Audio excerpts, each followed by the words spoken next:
Compatriotes congolais, après un temps relativement long, nous revoici pour parler du Congo, notre pays.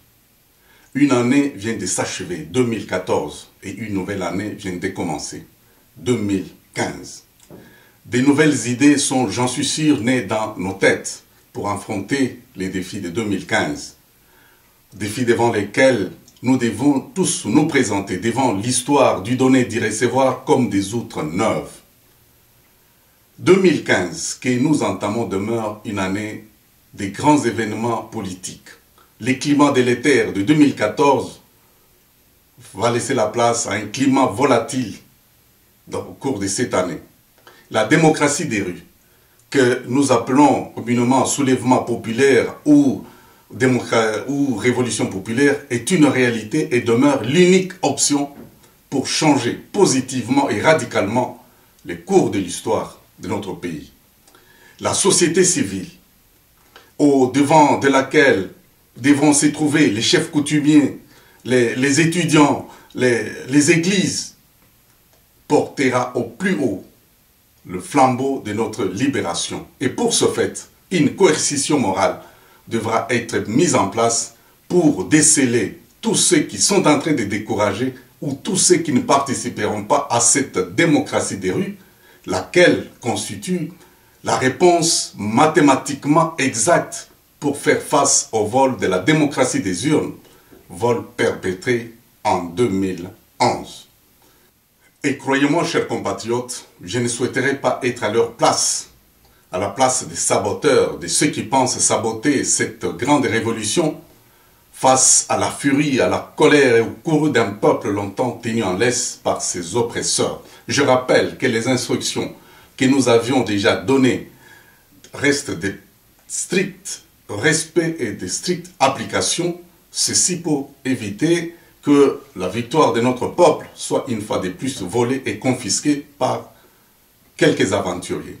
C'est ici l'occasion de rendre un hommage mérité à tous les combattants de la liberté, morts atrocement exécutés par des terroristes en raison de leurs opinions pour défendre la nation. Je pense également à tous les défavorisés de la nature, je pense à tous les compatriotes vivant avec des longues maladies et aussi des compatriotes qui vivent avec handicap. Je leur demande de garder foi et confiance en nous, leurs patriotes qui vivons, que Dieu a doté d'une santé solide et avec une validité physique et mentale tout à fait efficace. Compatriotes congolais, l'année 2014 a soulevé des grandes questions politiques dans notre communauté. Il s'agit notamment de concertation ou de dialogue ou de quelque chose dans ce sens-là, selon les accords d'Addis Abeba de février 2013. Chers compatriotes, je vous demande et je vous fais savoir qu'aucun dialogue, aucune concertation organisée en RDC n'a touché, n'a résolu les vraies questions des fonds de notre République. Au contraire, ces dialogues et ces concertations ont toujours légalisé le pouvoir politique des criminels. Tous ces criminels se confinent dans un gouvernement fourre-tout ou un gouvernement devenu une blanchisserie pour eux. Donc je demande à notre peuple d'ignorer ces idées des dialogues préfabriqués dans les officines occidentales. La réponse se trouve à quel niveau? La réponse est celle-ci. C'est lorsque nous allons tous adopter une attitude commune de négation générale que nous éviterons la trahison des mémoires des grands fils de ce pays qui sont morts atrocement pour lutter pour la libération de notre pays. Nous ne devons pas collaborer avec les pouvoirs des terroristes. Kabila, c'est un terroriste. Collaborer avec lui, c'est cracher sur la mémoire de tous nos dignes fils qui ont refusé de collaborer avec les terroristes.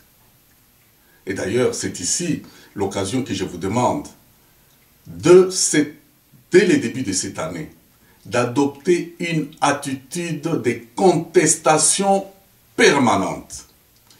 Une contestation permanente et généralisée en boycottant tous les processus politiques qui est mis en place pour légitimer, bien sûr, tous ces criminels.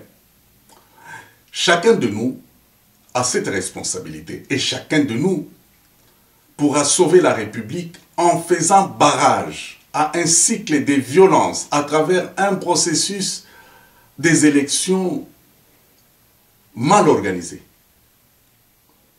Chers compatriotes, et vous le savez, ces accords dont ils pensent tirer une certaine légitimité pour les organiser, mais ces textes-là n'ont jamais été ratifiés par leur propre Parlement pour leur donner, bien sûr, une force de loi.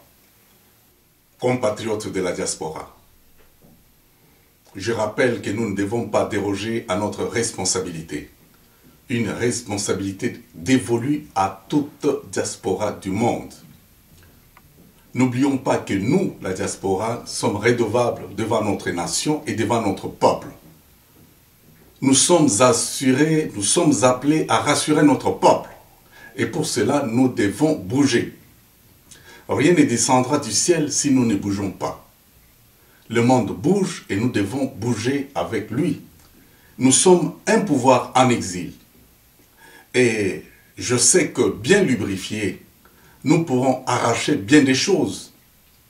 Par exemple, auprès de l'Union européenne, arracher l'interdiction des visas dans l'espace Schengen de tous les terroristes kabylistes. Nous pourrons aussi arracher la cessation de toute reconnaissance diplomatique par ce pays. Et je pense qu'il sera difficile pour nous de rêver la libération de notre pays, son sacrifice. L'histoire des peuples libérés tourne autour des vaillantes personnes qui ont sacrifié leur vie pour la multitude. Et ces personnes, bien que mortes, continuent à exister. Ces personnes vivent moralement avec nous chaque jour et pour toujours. Ne soyons pas distraits. Les caciques du kabylisme ont sonné déjà du tocsin et commencent déjà à vider le bateau. Les ex-kabylistes savent pertinemment bien que leur ancien maître Joseph Kabila sera arrêté et poursuivi pour acte de terrorisme d'État sur un peuple innocent. Ne nous y trompons pas.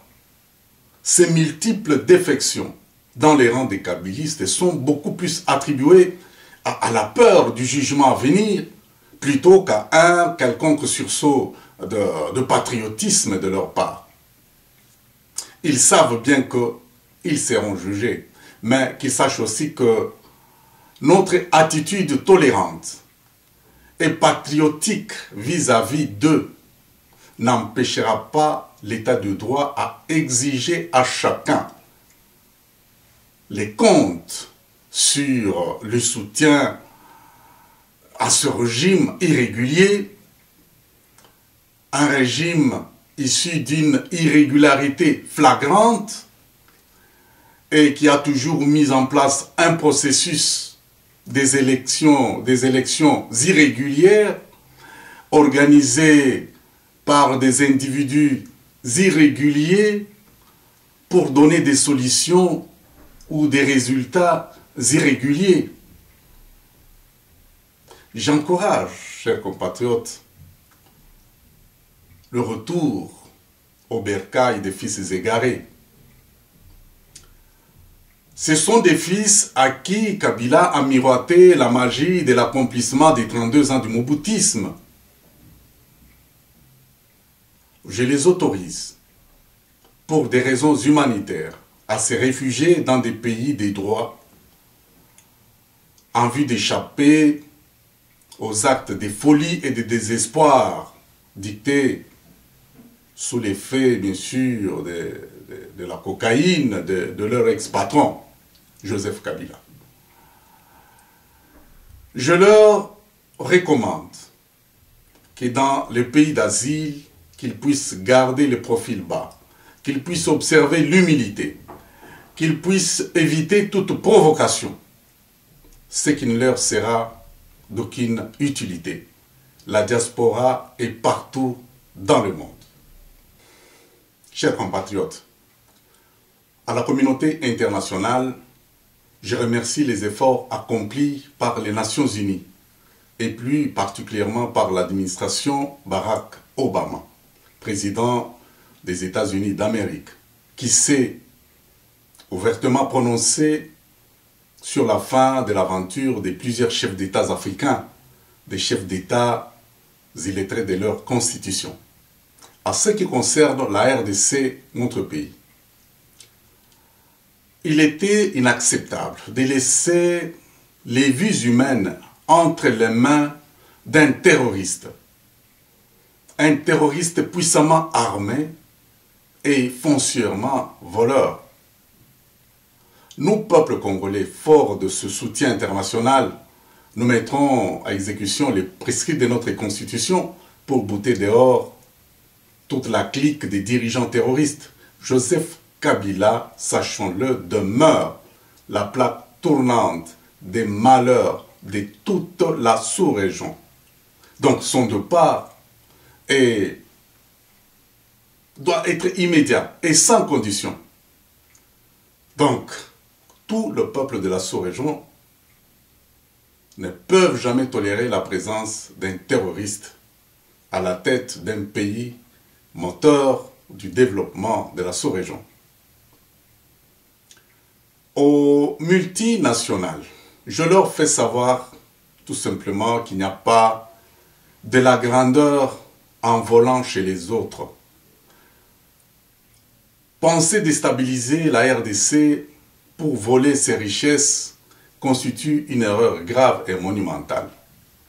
Le monde évolue. Je pense que tout le monde devra évoluer avec le monde. Notre monde est civilisé. Nous ne sommes plus dans la période des barbares. Et le monde civilisé interdit le vol et le pillage des biens appartenant à autrui et surtout appartenant aux faibles. Aux ambassadeurs et missions diplomatiques accrédités à Kinshasa, je rappelle simplement de ne pas se laisser une fois de plus avoir en se laissant être regroupés comme un troupeau pour écouter les insultes et dénigrements de Joseph Kabila. Et sans plaindre bien sûr par la suite. Donc il ne m'appartient pas, ou il ne m'appartient plus de vous rappeler les écarts de langage d'un individu au départ mal éduqué et de surcroît impoli. Vous le savez pertinemment bien que les effets de la cocaïne poussent très souvent les individus à adopter certaines attitudes tendant à la vengeance. Et vous le savez bien que moi. Voilà ce que je peux vous dire en ces débuts d'année.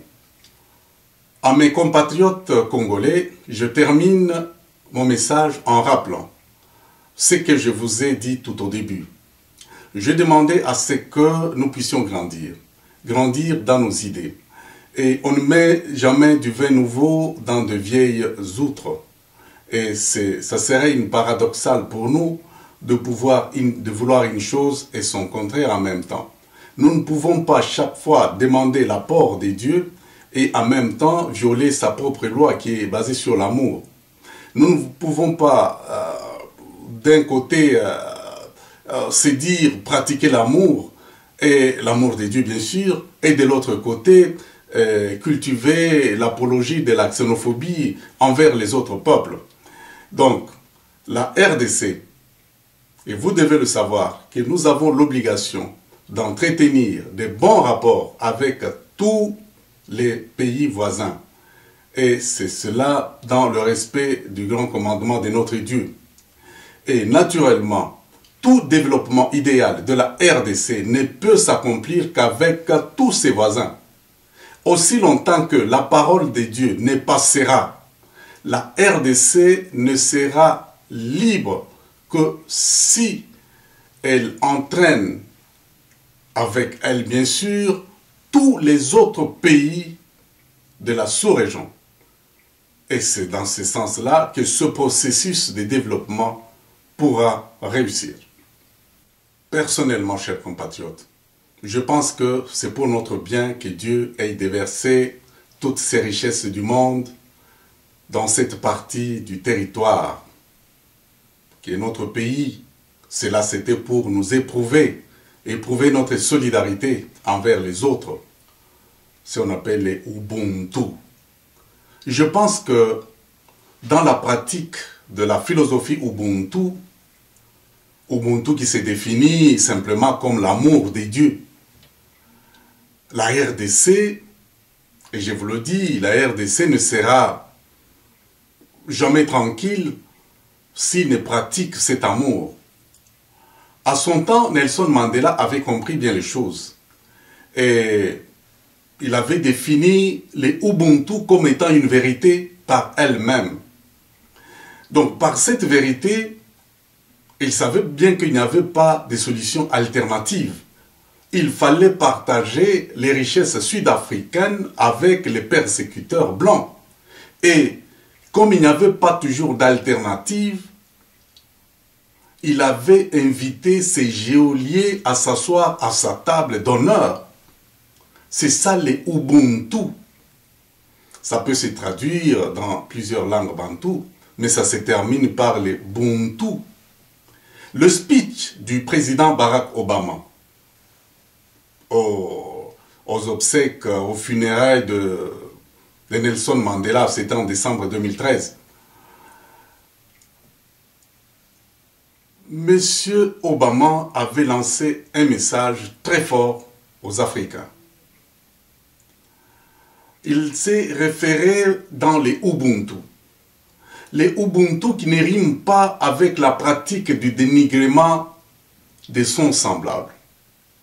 Les Ubuntu ne riment pas avec les insultes ou l'usage d'un langage belliqueux vis-à-vis de son frère ou de son semblable.